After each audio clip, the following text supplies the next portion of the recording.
আপনার কাজটা করে রাখছি আমি আরো 20 মিনিট আগে। আমি ওয়েট করতেছিলাম আপনার জন্যই। আপনার আসতে দেরি বলে আমি একটু ওয়াশরুমে গেছিলাম স্যার। স্যার এই যে আপনার ফোনটা, ভালো করে চেক করে দেখেন, পুরোপুরি কমপ্লিট স্যার। তুমি বুঝে কইবে না স্যার রে আমি মরতে গেছিলাম যে, এটা আমি বুঝি না তোমরা কেমনে যে কি করো। পুরো গ্যাঞ্জাম লাগাই দিছিলাম, মাথা তো পুরো গরম করে দিছিলে স্যারের। ডিসপ্লে তো অরিজিনালটাই দিছো না? জি স্যার, কালারটা দেখেন সাদা ফকফকা, অরিজিনালটা। এই দাঁড়াও, তোমারে তো আমার খুব পরিচিত মনে হইতাছে। তোমারে তো মোবাইলের লাইন আগে দেখি নাই। কই দেখছি তোমারে, তুমি কও তো? এই মার্কেটে আসছিলাম আর কি, ওই নিচের জুতার দোকান আসছিলাম গত 2 বছর আগে। জোতার দোকানতে হঠাৎ মোবাইলের লাইনে কেমনি কি? আসলে কি স্যার, ওই জুতার দোকান যেটা ছিল ওইটা তো আমার নিজস্ব ছিল না, ঠিক আছে? এই যে রশিলাদের জুতা। এই যে ভাই কি লাগে, এদিকে আসছেন? এই যে ভাই ভাবির লিগে ভালো জুতা আছে ভাই, এদিকে আসেন। আরে ভাই বুঝলেন না? আরে ভাই এই জুতাটা দিয়ে ভাবি একটা বাড়ি দিল, আপনার ভালো লাগতো? জুতাটা দেখছেন কি সুন্দর চকচক করে? না রে বস, ভাব নাই। না রে বস, বুঝলই না, নিজের খাইয়া পরের কত বুঝাম, বুঝলই না। কাস্টমার যে বুঝে নাই তোর কপাল ভালো।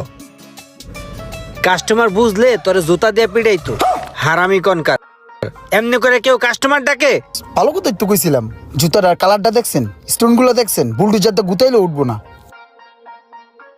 এই যে ভাই কি লাগে, এই যে স্টোনওয়ালা মালটা।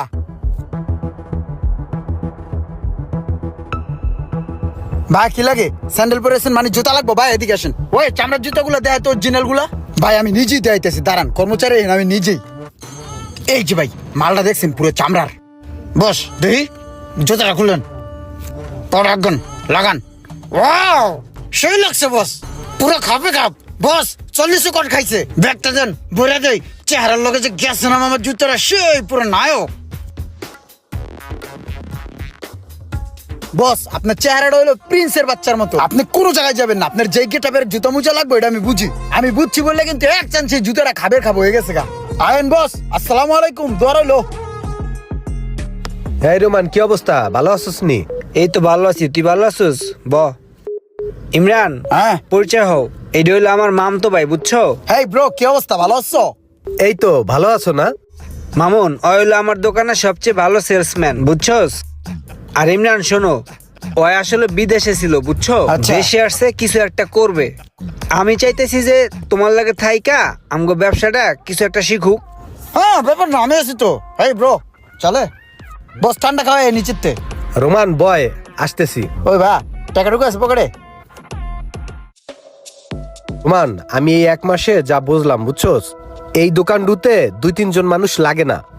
এই দোকানে আমি একাই যথেষ্ট। তুই একটা কাজ কর, আগামী 1 তারিখে ইমরান রে মানা করে দে। আর তুই মাঝে মাঝে আইয়া একটু দেখাশোনা করলি তাহলেই হইবে। এই দোকান আমি একলাই চালাইতে পারবো, বুঝছোস? ঠিক আছে, দেখতেছি।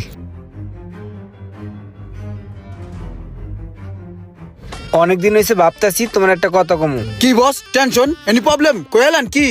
এই একটা দোকানে বাড়তি মানুষ তো মনে হয় লাগে না। হ্যাঁ আমি ওটা চিন্তা করতেছি, 2-3 জনের তো দরকার নাই, অনেক বাড়তি লোক হয়ে গেছে গা। ভাই তো সব বুঝে, মোকাম চোকাম চিনে। ভাইয়ের একটা দোকান দিয়ে দেন সাইডে।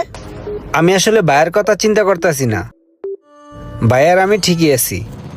আমি ভাবতেছি আগামী 1 তারিখ থেকে